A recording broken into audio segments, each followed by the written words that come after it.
Rebecca sat in a hospital chair for 11 straight hours while surgeons worked to save her 7-year-old son's life, listening to a clock on the wall tick louder than she thought a clock could ever tick. When they finally wheeled Noah out of surgery, groggy and pale, she leaned close to his ear and whispered that she loved him. His eyes fluttered open, unfocused, still heavy from anesthesia. And the first words out of his mouth weren't about pain or thirst or fear. He looked at his mother and said, "Jesus held my hand the whole time, Mommy.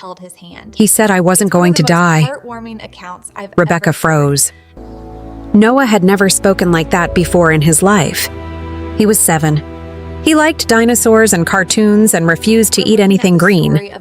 He had never once, in his short life, said a sentence like that. She asked him gently what he meant.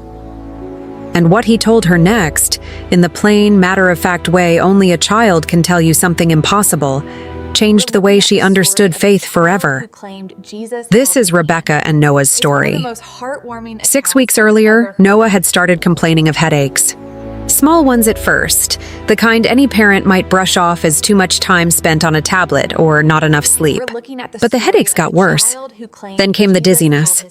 Then, one terrifying afternoon, Noah collapsed in the middle of his second-grade classroom, and an ambulance rushed him to the hospital while Rebecca drove behind it, hands shaking on the steering wheel, praying out loud the entire way.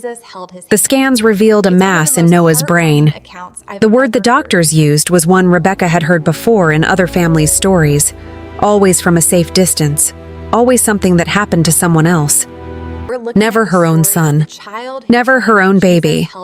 The weeks that followed became a blur of specialists, second opinions, and impossible decisions. The tumor was in a delicate location, close enough to critical areas of the brain that even the most skilled surgeon in the state described the surgery as high risk, with outcomes that were difficult to predict. There was a real chance, they were told gently but honestly, that Noah might not survive the procedure. And if he did survive, there was no guarantee of what condition he might be in afterward. Rebecca remembers the night before the surgery more clearly than almost any other night of her life. Noah, small and brave in his hospital bed, looked up at her and asked, in the innocent, direct way children ask the hardest questions, "Mommy, am I going to die tomorrow?" She didn't have an answer that felt honest and comforting at the same time.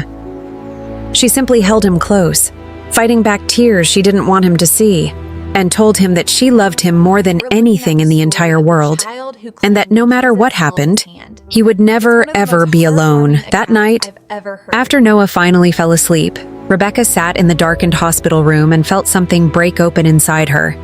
A fear so deep it had no bottom. Rebecca had always considered herself a believer, but faith had mostly lived quietly in the background of her busy life, more of a comfortable assumption than an active, desperate reliance. That night in the hospital room changed all of that completely. She knelt down beside Noah's bed, careful not to wake him, and prayed in a whisper so quiet it barely disturbed the silence of the room, though every word came from the deepest, most honest part of her heart. "Jesus, I am not strong enough for tomorrow. I don't know how to sit in that waiting room and not know if my son is going to come back to me. I am asking you, with everything I have, to be in that operating room tomorrow. Please don't let him be alone, even for a second.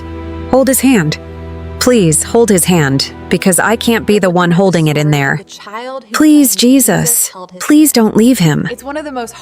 She says she prayed some version of that same plea over and over throughout that long, sleepless night, until the exhaustion finally pulled her under sometime near dawn. When the nurses came in early the next morning to prepare Noah for surgery, Rebecca kissed his forehead, told him once more how much she loved him, and watched them wheel his bed down a long hallway until he disappeared around the corner. Then came the 11 hours. 11 hours of sitting in that waiting room chair, praying in silence, watching that clock, clinging to every small update the surgical staff came out to give her.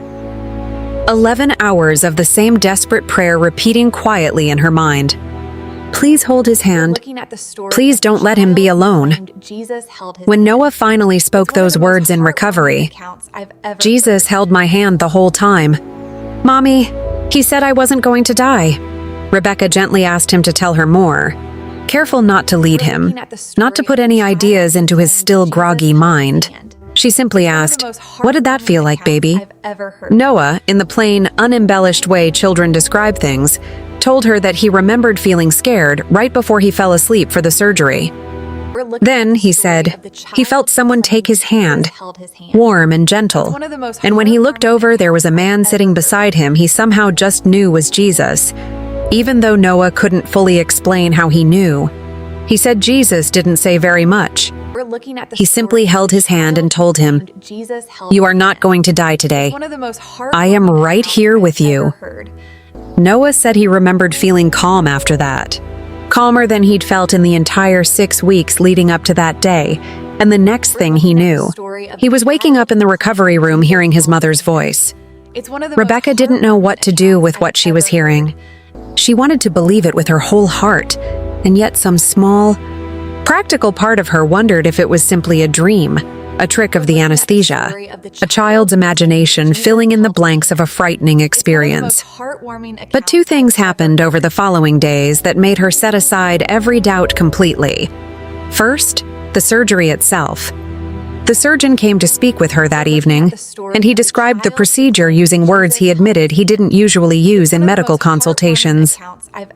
He told her that at one particular point during the operation, the tumor's position had shifted in a way that created significant risk, a moment where complications could have become severe very quickly. And yet, he said, almost as if he were still processing it himself, that moment had passed without incident, in a way that even his most experienced colleagues in the room found difficult to fully explain. Second, and what Rebecca says affected her most deeply, was that in the days following surgery, Noah, still just 7 years old, began describing extraordinary detail about the exact time he said Jesus was with him. Detail that lined up precisely with the moment the surgeon described as the most dangerous point of the entire operation. Noah had no way of knowing that detail. He had been fully under anesthesia the entire time. And yet what he described in his own simple childlike words matched almost exactly. Noah made a full recovery. Within a few months, he was back in his second-grade classroom, back to complaining about vegetables, back to being a normal, energetic 7-year-old boy who had no idea just how remarkable his own story truly was. But Rebecca was never the same after that day. She says her faith, which had once lived quietly in the background of her life, moved to the very center of it. She started praying with Noah every single night before bed. Not just quick, routine prayers, but real conversations with God. Teaching Noah that the same Jesus who held his hand in that operating room is always close, always listening in every ordinary moment of every ordinary day. Noah still talks about it sometimes, usually in the same simple, unbothered way children talk about anything remarkable, as though it were the most natural thing in the world. He'll mention it at dinner sometimes, completely unprompted. "Remember when Jesus held my hand at the hospital?" And every single time, Rebecca feels tears rise up, overwhelmed all over again by the memory of that whispered prayer.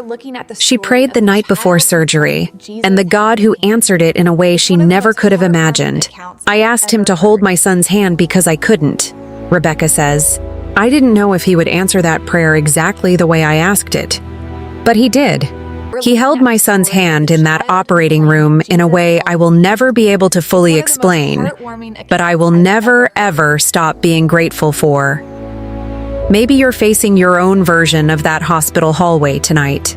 A frightening diagnosis, a surgery you can't be present for, a fear so deep you don't know how to put it into words, let alone into a prayer that feels like enough. Rebecca's story is a beautiful reminder that when we cannot be present in the hardest moments of the people we love most, God can be. When we are forced to hand someone we love over to circumstances completely beyond our control, we are never actually handing them over to nothing.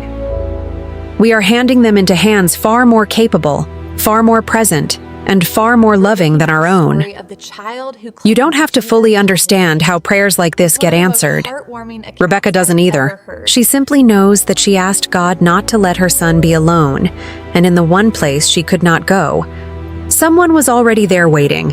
If you are facing a moment today where you feel powerless, where you cannot protect someone you love from what's ahead of them, bring that fear honestly to God the way Rebecca did. Ask Him to hold the hand you cannot hold. Ask Him to sit in the room you cannot enter. And trust that even in the places we cannot see, we are never asking too much of a God who has never once left His children to walk through the hardest moments alone.